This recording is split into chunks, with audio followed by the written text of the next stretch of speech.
নমস্কার বন্ধুরা, কেমন আছো তোমরা? হোপফুলি খুব ভালো আছো, আমিও খুব ভালো আছি। আজকের আমাদের অফিসে পিকনিক হচ্ছে। আমরা সবাই মিলে যে যার বাড়ি থেকে রান্না করে করে নিয়ে এসেছি। এই দেখো এখানে কি কি আছে বল।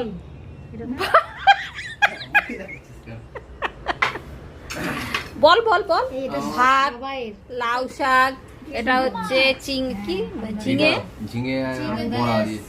এটা হচ্ছে পোস্ত আলু, আর মানে পোস্ত দিয়ে আলু ভাজা, এটা হচ্ছে পেঁয়াজ পোস্ত, কলমি শাক, আর এটা কি চুনো মাছ, আমের চাটনি, দই পোনা, নিচে কি আছে আর হচ্ছে কি আছে, আর পাঁপড়, চাটনি, আর এই যে পাঁপড়। এই দেখো জামাই ষষ্ঠীর খাওয়া হচ্ছে আমাদের। চলো টাটা। এই যে জামাই বসে আছে এখানে।